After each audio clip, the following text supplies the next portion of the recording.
선포하겠습니다. 나는 전능하신 아버지 하나님 천지의 창조주를 믿습니다. 나는 그의 유일하신 아들 우리 주 예수 그리스도를 믿습니다. 그는 성령으로 잉태되어 동정녀 마리아에게서 나시고 본디오 빌라도에게 고난을 받아 십자가에 못 박혀 죽으시고 장사된 지 사흘 만에 하늘에 오르시어 전능하신 아버지 하나님 우편에 앉아 계시다가 거기로부터 살아있는 자와 죽은 자를 심판하러 오십니다. 나는 성령을 믿으며 거룩한 공교회와 성도의 교제와 죄를 용서받는 것과 몸의 부활과 영생을 믿습니다. 아멘. 다 자리에 앉으시겠습니다.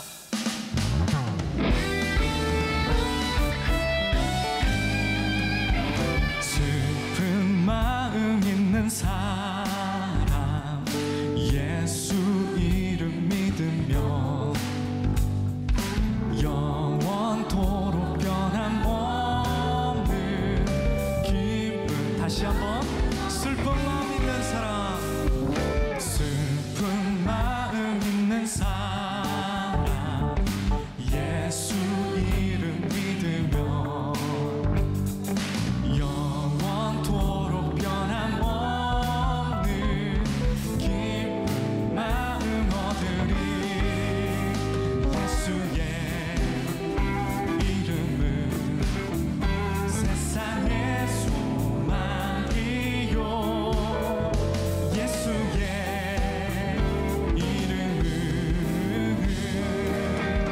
천국의 기쁨일세. 거룩하신 주의 이름, 거룩하신 주의 기 우리의 방패가 됩니다. 너의 방패 삼으라. 환난 시험 당할 때에 주께 기도드려라. 예수의 이름은 세상의 소망이요 예수의 이름은 천국의 기쁨일세. 4절입니다. 우리 갈 길 나간 후에 보좌 앞에 나아가 왕의 경배하며 너의 영광을 드리리. 아멘. 예수의 이름은 세상의 소망이요 예수의 이름은 전국에 우리를 구원하신 예수 이름이 소망입니다. 예수의 이름은 세상의 소망이요 예수의 이름은 천국의 기쁨. 마지막입니다. 예수의 이름은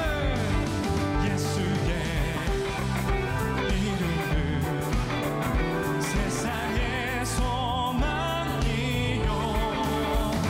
예수의 이름은 천국의 기쁨일세.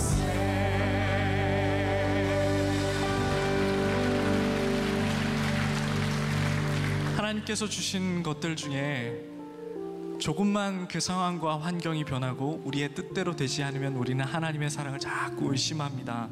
그런데 예수님이 그런 우리 세대에게 주실 표적은 이 요나의 표적밖에 없다라고 말씀을 하십니다. 마태복음 12장 40절에서는 뭐라고 하시냐면 요나가 밤낮 사흘을 물고기 뱃속에 있던 것 같이 인자도 밤낮 사흘 동안 땅속에 있으리라.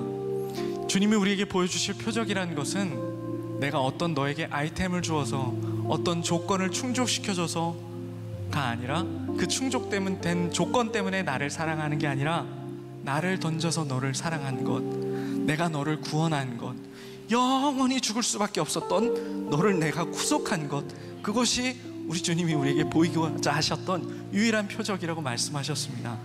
우리가 이전에 사랑하던 거 조금 내려놓고 우리 뜻대로 되지 않는다고 너무 고집 부리지 말고 우리 주님 앞에 그 변하지 않는 사랑을 기억하며 찬양하면 좋겠습니다. 내가 주인 삼은 모든 것 내려놓고 내 주 되신 주 앞에 나가 내가 사랑했던 모든 것 내려놓고 주님만 다시 한번 내가 주인 삼은 모든 것 내려놓고 어떤 박넝쿨 때문에 어떤 조건 때문에 주님의 사랑이 흔들린다고 의심했던 우리의 부끄러운 모습이 오늘 말씀으로 깨달아지기를 원합니다.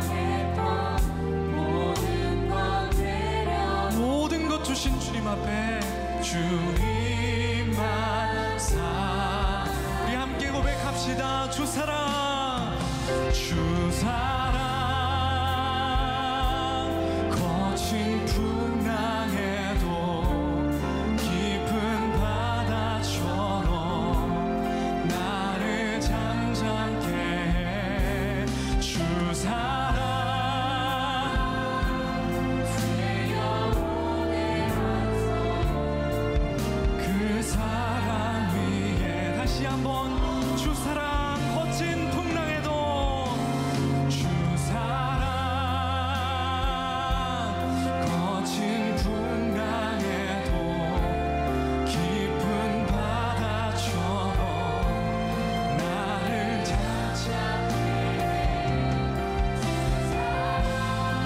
우리를 잠잠케 할 것은 변하지 않는 바다와 같으신 주님의 사랑뿐입니다. 어떤 조건이 아닙니다.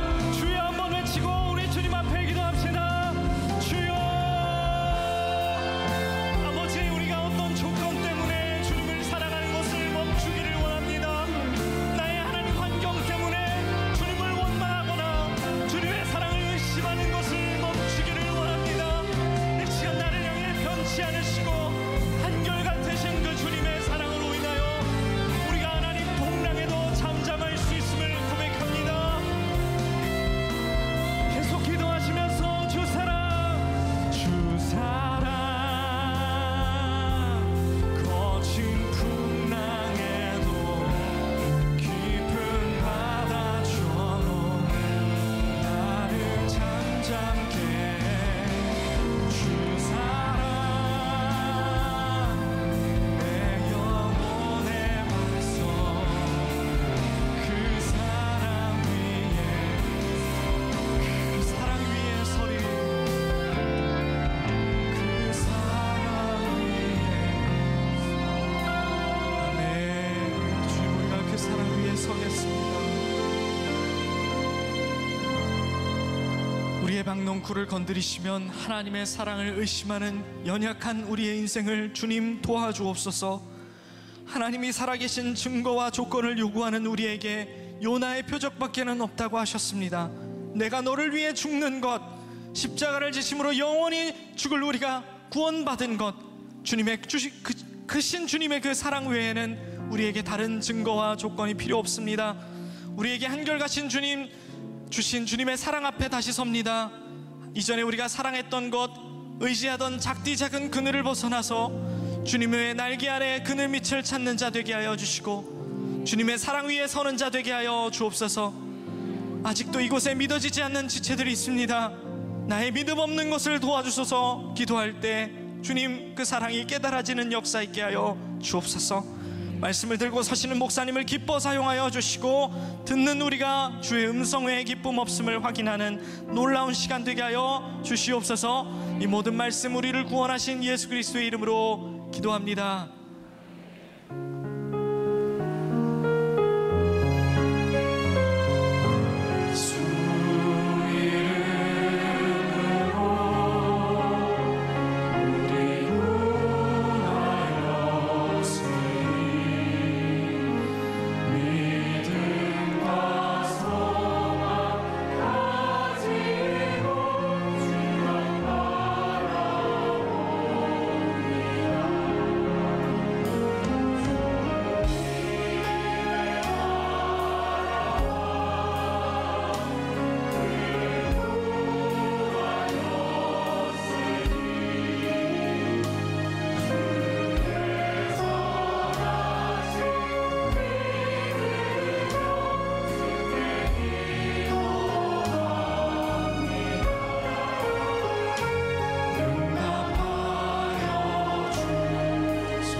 설교를 시작하기 전에 한번 질문을 드려보고 시작을 할게요. 하나님께 기도를 드렸는데 그 기도가 응답이 안 되는 게 더 답답하십니까? 카카오톡이 안 되는 게 더 답답하십니까?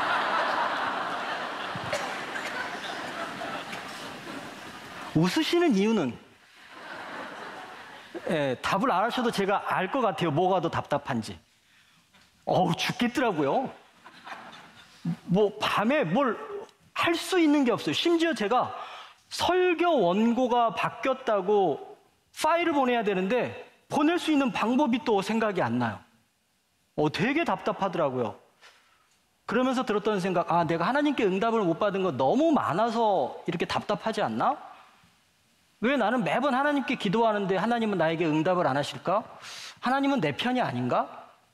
이런 생각이 갑자기 들었어요.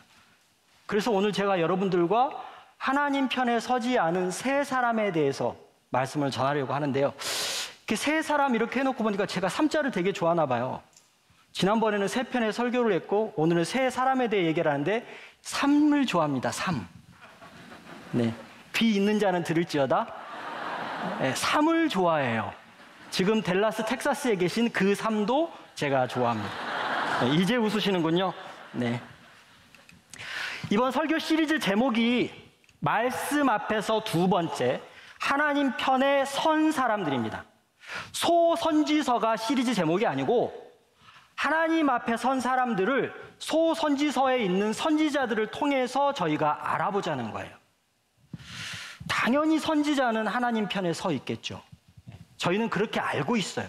그런데 오늘 하나님 편에 서 있지 않은 한 사람이 바로 선지자입니다.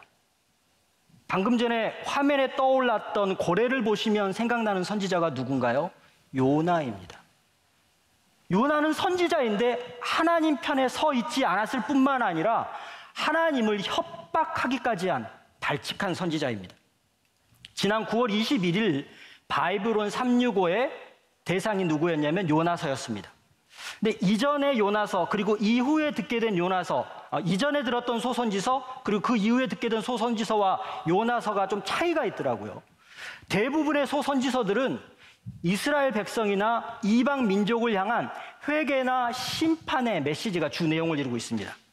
그런데 요나서는 니느웨 백성이 등장하기는 하지만 요나 한 개인을 향한 말씀이 주를 이루고 있습니다. 오늘은 그 요나서 4장 말씀을 통해서 하나님 편에 서 있지 않은 사람을 향한 하나님의 마음을 헤아려 보고자 합니다.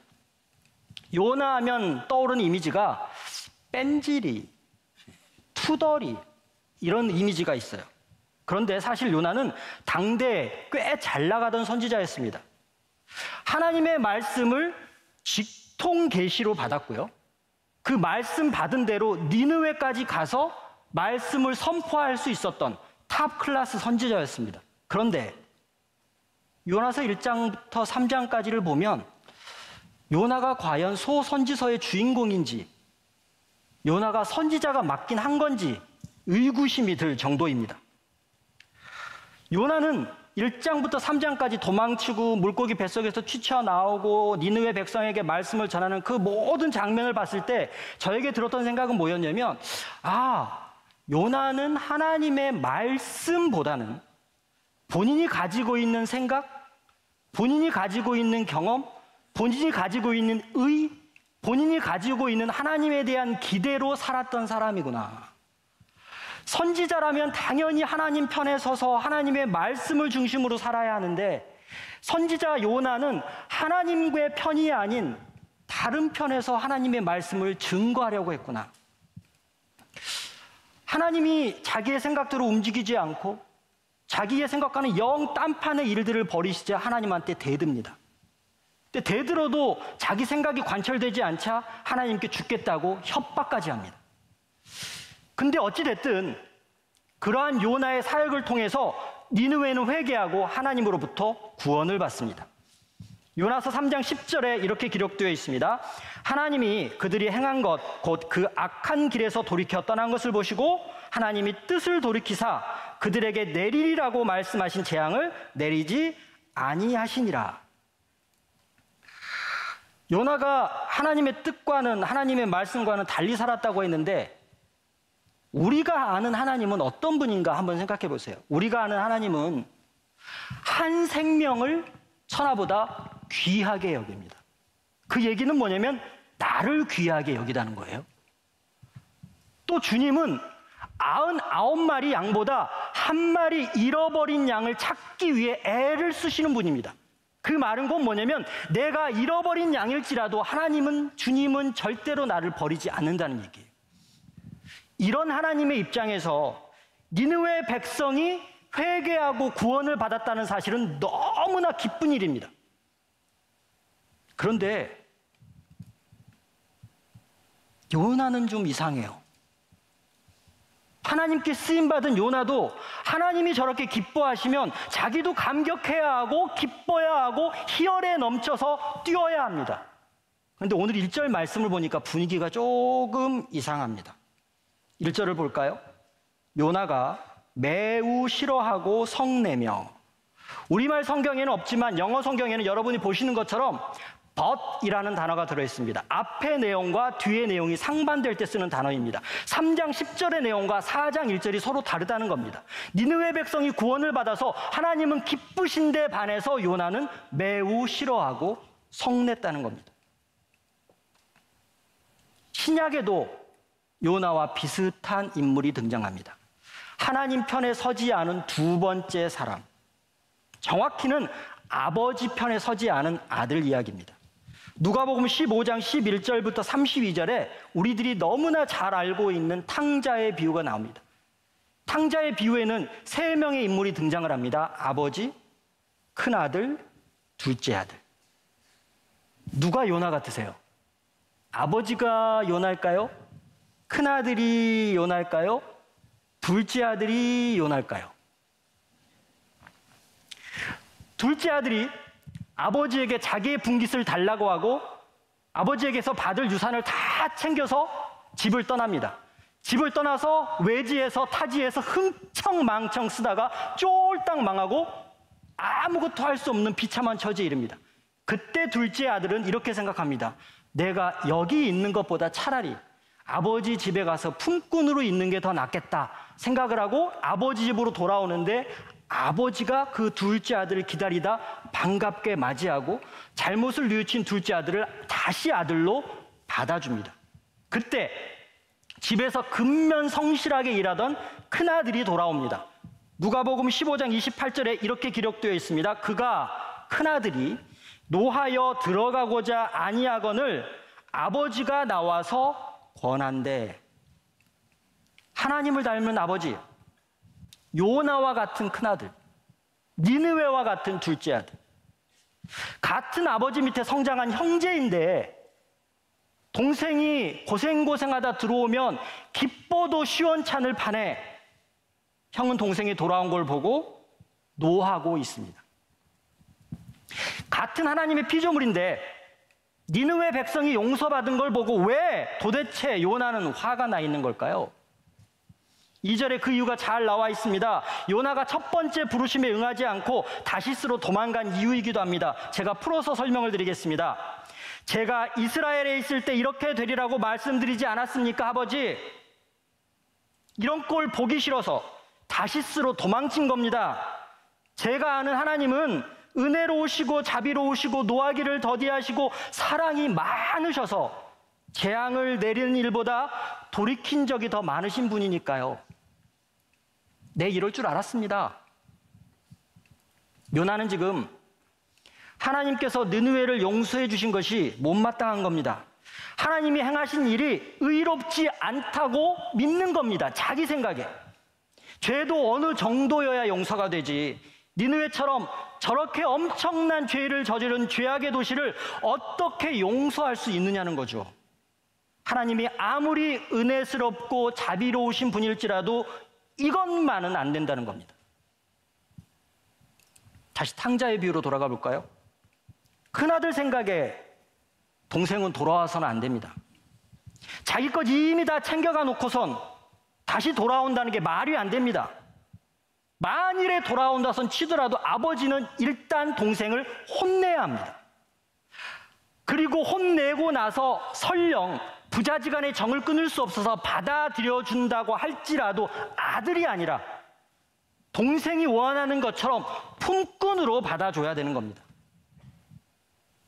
근데 아버지는 아들로 받아줍니다. 여러분이 큰아들이시면 받아들이실 수 있겠어요? 남의 일은 받아들여줄 수 있어요. 근데 여러분의 직접 경험한 동생과 형이 일하시면 여러분은 어떻게 하실 것 같으세요?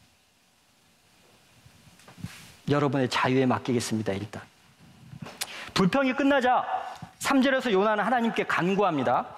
여호와여, 원하건대 이제 내 생명을 거두어 가소서. 사는 것보다 죽는 것이 내게 나음이니이다 하니. 선지자 입에서 나올 소리는 아닙니다. 선지자가 하나님께 죽여달라고 협박하는 건 선지자라면 하지 않아야 할 짓입니다. 적어도 선지자라면 바울이 빌립보서에서 얘기했던 것처럼 이는 내게 사는 것이 그리스도니 죽는 것도 유익함이라, 이렇게 멋있게 얘기를 해야죠. 주님 때문에 죽겠다는 건 바울이나 요나나 동일한데, 바울은 주님을 따라 죽겠다고 하고 요나는 주님 하시는 일이 꼴보기 싫어서 죽겠다고 합니다. 내 눈에 흙이 들어가기 전에 지금의 일을 받아들여 줄 수 없으니 차라리 저를 죽여달라고 얘기하는 겁니다. 그런데 요나만 그럴까요? 내 일일 때와 남의 일일 때는 그 차이가 엄청납니다. 나에게는 한없이 관대한데 남에게는 어쩜 그렇게 가혹하리만치 정확한지, 남의 눈에 있는 티끌은 보여도 내 눈에 들보는 보지 못합니다. 내로 남불. 나의 기도가 응답받지 못했을 때보다 남의 기도가 응답받았을 때 더 열받습니다. 내 기도 응답받지 못한 건 그냥 그러려니 생각하는데 남이 응답을 받으면 왜 그렇게 화가 나는지요. 내가 잘 못 되는 건 괜찮아요. 남이 잘 되는 건 왜 그렇게 배가 아픈지. 우리가 요나를 비웃을 수 있어요. 뭐 저런 선지자가 다 있어. 그런데 한 발짝만 뒤로 물러나서 내 자신을 보면 나나 요나나, 우리나 요나나 별 차이가 없어요. 하나님 편에 서 있지 않은 첫 번째 선지자 요나, 하나님 편에 서 있지 않은 두 번째 큰아들, 하나님 편에 서 있지 않은 마지막 세 번째 사람, 여러분, 나, 우리입니다. 하나님 편에 서 있지 않은 그리스도인, 하나님 편에 서 있지 않은 선지자만 이상한가요? 하나님 편에 서 있지 않은 그리스도인이 더 이상해요. 우리는 그리스도 예수의 보혈의 피로 구원까지 받았는데 하나님 편에 안 서 있다고요? 하나님이 당신의 아들을 우리에게 직접 내어주셔서 우리가 구원받게 해주셨는데 우리가 하나님 편이 아니에요. 하나님 보시기에 요나가 더 꼴보기 싫을까요? 우리가 더 꼴보기 싫을까요?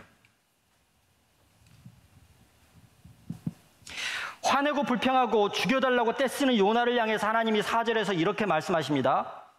너가 성내는 것이 옳으냐? 하나님의 의중이 영어 성경에 조금 더 잘 드러나 있습니다. Have you any right to be angry?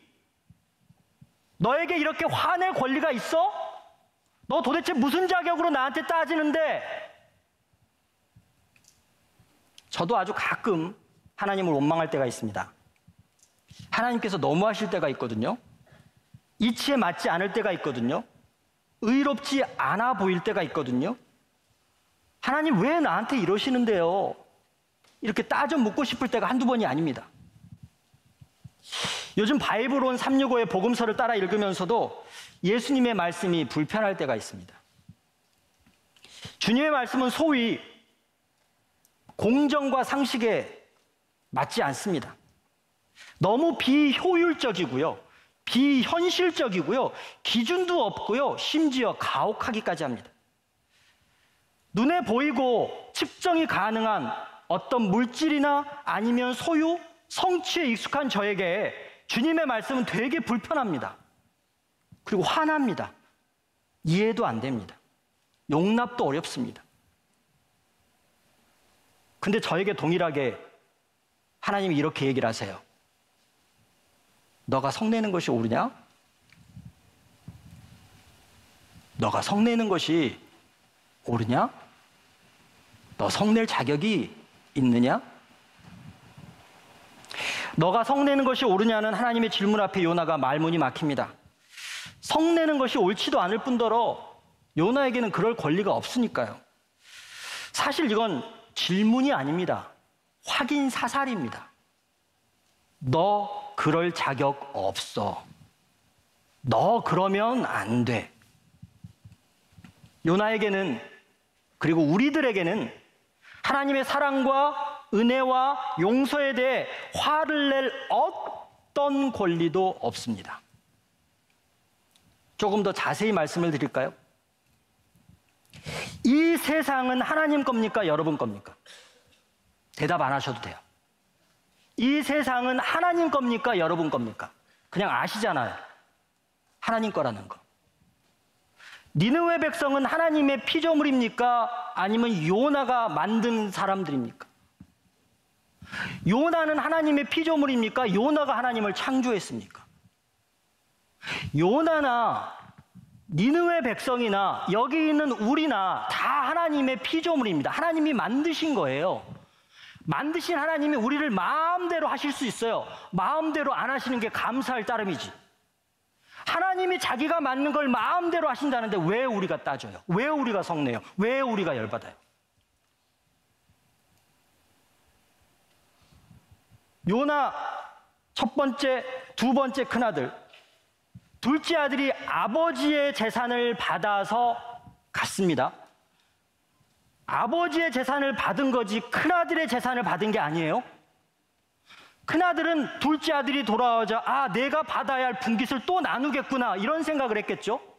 그럼 큰아들이 받을 분깃은 큰아들 겁니까? 아버지 겁니까? 원래 둘째 아들이 돌아와서 아버지가 받아주고 살진 송아지를 잡았어요. 살진 송아지는 큰아들 겁니까? 아버지 겁니까? 아버지 거예요. 우리가 하나님 거고 요나도 하나님 거고 니느웨도 하나님 것처럼 둘째 아들이 가져간 것도 큰아들이 받을 것도 다 아버지 거예요. 근데 왜 우리가 화를 내요? 우리는 그럴 자격이 없어요. 내 게 아니에요. 내 게 아닌데 내 것처럼 생각하고 그렇게 해요. 주인의식을 가지는 건 좋아요. 근데 주인은 아니에요. 이 상황에서 요나가 취할 수 있는 행동, 어찌 보면 참 지혜롭습니다. 그 자리를 벗어납니다. 깨달은 거죠. 내가 성질내면 안 되는 거구나. 그리고 하나님께 회개를 해야 되는데 무슨 짓을 하냐면 5절에 이렇게 기록되어 있습니다. 요나가 성읍에서 나가서 그 성읍 동쪽에 앉아 거기서 자기를 위하여 초막을 짓고 그 성읍에 무슨 일이 일어나는가를 보려고 그 그늘에 아래에 앉았더라. 자신을 위해 초막을 짓고요. 뭐라고 생각하냐면 그래 너희 놈들 하나님께 구원받아서 그래 얼마나 잘 되는지 보자. 도대체 하나님이 너희들에게 얼마나 큰 축복을 내리는지 어디 보자. 니느웨에 무슨 일이 일어나는지를 관찰하는 관찰자, 감시하는 감시자로 변하고 맙니다. 니느웨 백성들을 향하여 축복을 해줘도 시원찮을 판에 니느웨 너희들이 어떤 꼴로 잘 되는지 한번 두고 보자 라고 굉장히 부정적인 마음을 가지고 초막 아래에 앉아서 니느웨를 바라보고 있는 겁니다.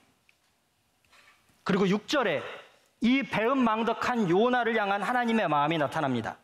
하나님 여호와께서 박넝쿨을 예비하사 요나를 가리게 하셨으니 이는 그의 머리를 위하여 그늘이 지게 하며 그의 괴로움을 면하게 하려 하심이었더라. 요나가 박넝쿨로 말미암아 크게 기뻐하였더니. 오늘 나연 목사님이 계속 박넝쿨 얘기하셨는데 왜 요나에서 박넝쿨을 얘기하는지 궁금하셨죠? 요나에 박넝쿨이 나오는 걸 알고 계셨어요? 요나는 고래만 생각하지 박넝쿨은 생각하지 못하잖아요. 근데 요나에서 진짜 중요한 게 박넝쿨이에요. 정말 하찮은 박넝쿨. 하나님께서 요나를 위해 박넝쿨을 예비하세요. 그리고 그 박넝쿨을 통해 그늘을 마련해 주세요. 감시자로 관찰자로 전락한 요나를 위해 하나님께서 끝까지 요나의 손을 붙잡아 주셨어요. 박넝쿨을 예비하신 하나님의 심정이 어땠을까요? 제가 하나님이라면 요나가 하나님 꼴을 보기 싫은 게 아니라 하나님이 요나 꼴을 보기 싫었을 것 같아요.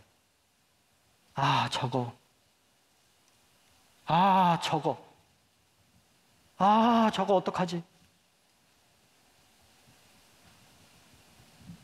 근데 천하보다 귀하게 한 생명을 여기신 하나님께서 요나를 찾아가 주셔서 요나에게 박넝쿨을 주세요. 그게 하나님이세요. 근데 이 박넝쿨 사건은 요나가 요나서에서 기뻐한 유일한 장면입니다. 요나에게 엄청나게 많은 큰 일이 일어났어요. 하나님이 요나를 택하셔서 니느웨를 위한 사역으로 사명자로 부르셨을 때 요나는 기뻐하기는커녕 다시스로 도망을 칩니다.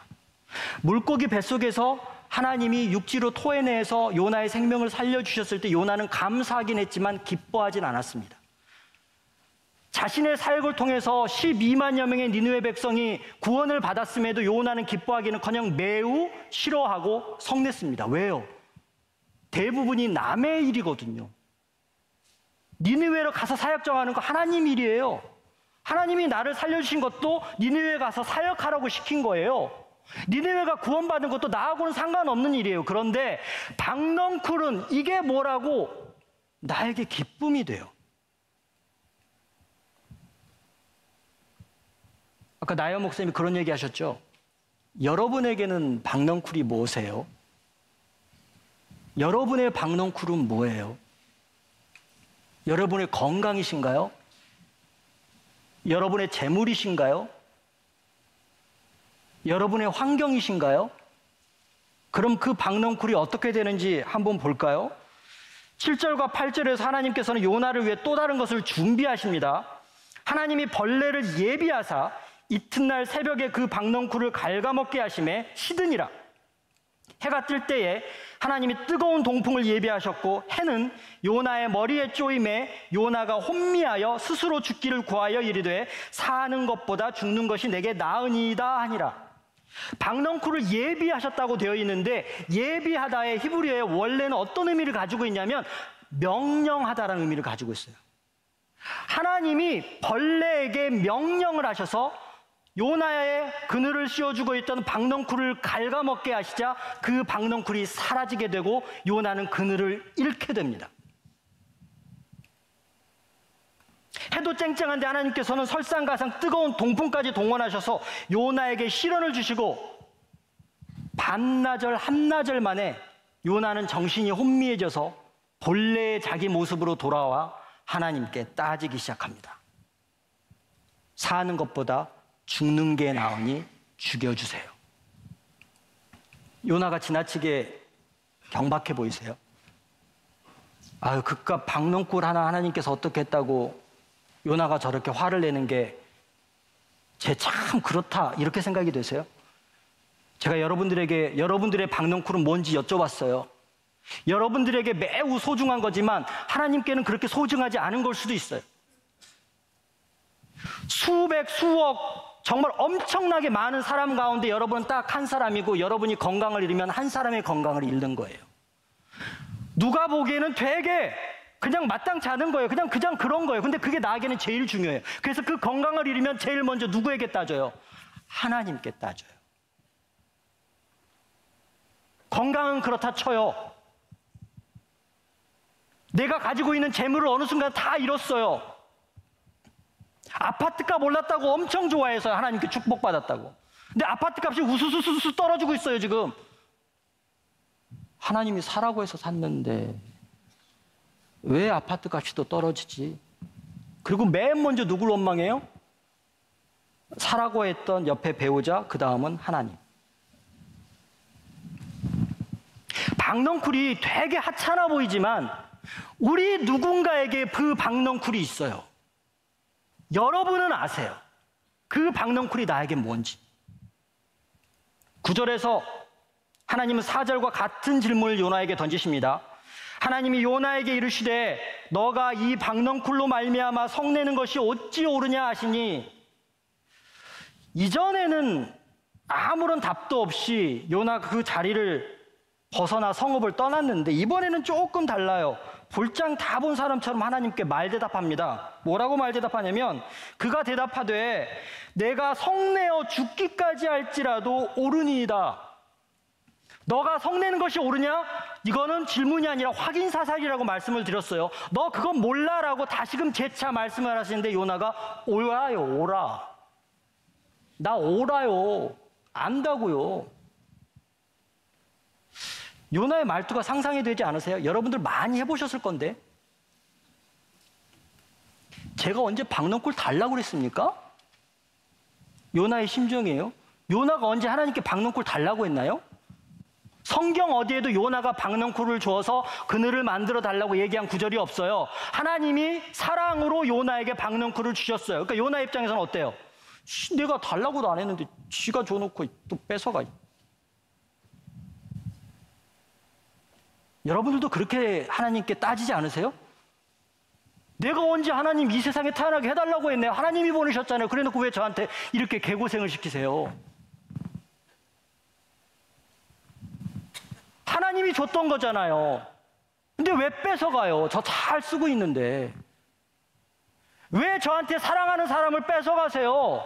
하나님이 저한테 붙여준 배필이고 하나님이 저한테 붙여준 사랑하는 사람인데 왜 데려가세요?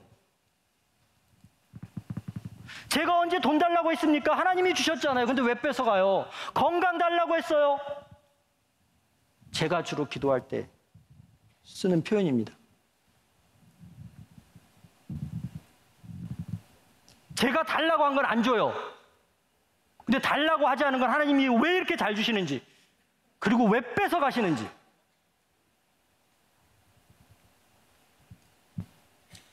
계속 억지를 부리는 요나에게 하나님이 10절과 11절에서 이렇게 말씀하시면서 요나서가 끝이 납니다. 여호와께서 이르시되 너가 수고도 아니하였고 재배도 아니하였고 하룻밤에 났다가 하룻밤에 말라버린 이 박넝쿨을 아꼈거든. 하물며 이 큰 성읍 니느웨에는 좌우를 분별하지 못하는 자가 12만여 명이요 가축도 많이 있나니 내가 어찌 아끼지 아니하겠느냐 하시니라.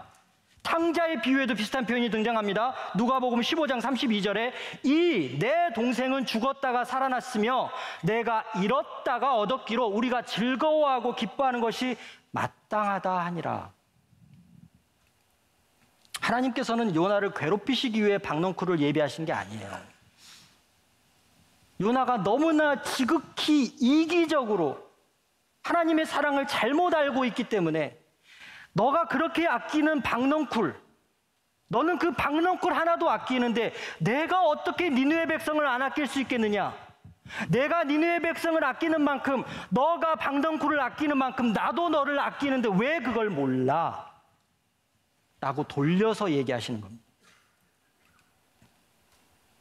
박넝쿨을 아끼는 선지자에게 생명을 아끼시는 하나님의 모습을 보여주고 계신 겁니다.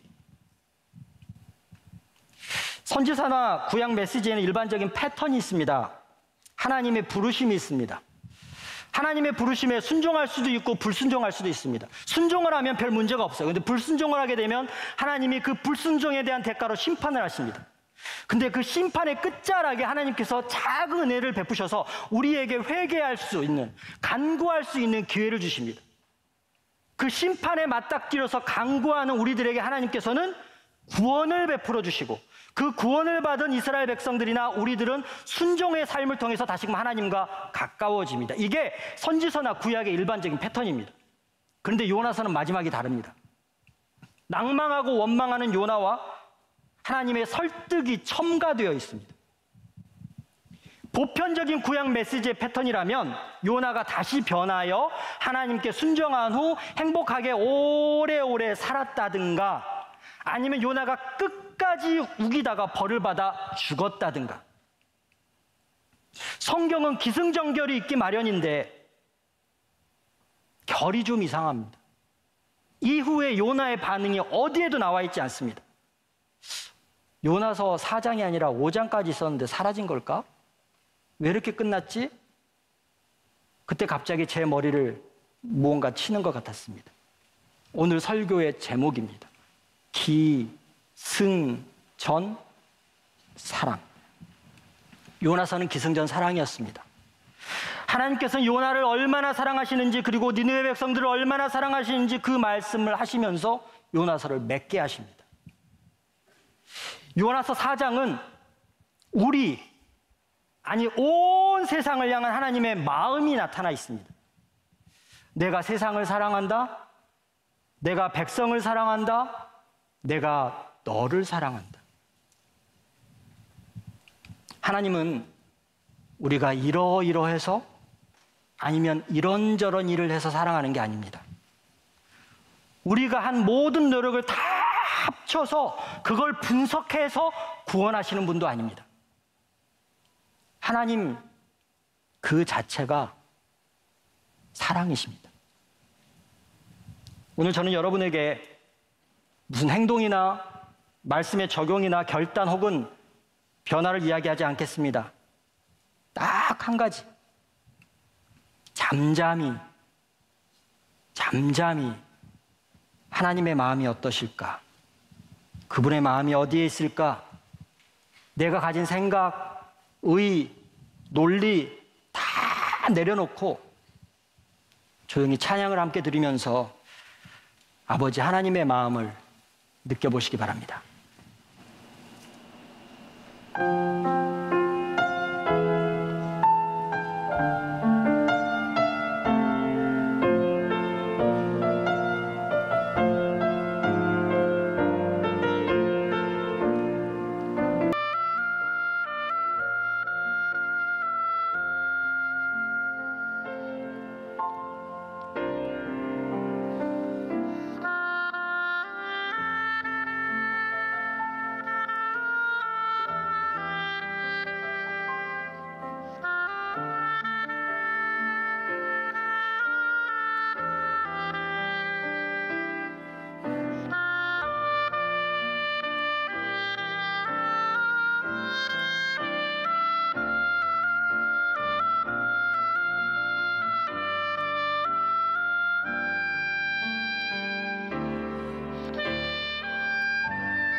오늘은 다 함께 찬양하지 않고 그냥 이대로 끝낼게요. 네, 여러분들에게도 휴가를 드리겠습니다. 설교를 준비하면서 그런 생각이 들었어요. 하나님 편에 서 있지 않는다는 게 과연 뭘까? 하나님 편에 서 있지 않는다는 게 과연 뭘까? 네, 이런 생각이 들었습니다. 나는 하나님 편에 서 있지 않은데 하나님이 내 편에 서 있기를 원하는 게 하나님 편에 서 있지 않는 거구나. 네, 여러분, 제가 경험해 봐서 아는데요, 하나님은 절대 당신이 자리하고 있는 그 위치에서 변함이 없으세요. 그냥 이 자리를 지키시고 계세요. 아무리 우리가 끌어당겨도 하나님은 내 쪽으로 안 오세요. 우리가 이쪽 저쪽에서 끌어당기고 있기 때문에 이 사람의 뜻을 따를 수도 없고 이 사람의 뜻을 알 수도 없어요. 하나님은 그냥 하나님 그 자리에 계세요. 그럼 내가 하나님과 하나 되기 위해서는 어떻게 해야 되죠? 내가 하나님께 가야 돼요. 내 생각, 내 의, 내가 가지고 있는 가치관, 경험 다 내던지고 그냥 하나님 편에 서 있으면 돼요. 근데 정말 다행인 건, 내가 아무리 멀리 떨어져 있건 가까이 있건 하나님은 그 긴 손을 펼쳐서 내 손을 잡고 계시다는 거예요. 이 손을 한 번도 놓은 적도 없으세요. 그냥 내가 가까이 가면 돼요. 하나님은 나를 사랑하시기 때문에, 하나님의 마음은 그 누구도 아닌 나를 향하고 있기 때문에 그냥 옮겨가시면 돼요. 어렵지 않아요. 나는 하나님의 편에 서기를 원하는 그리스도인입니다.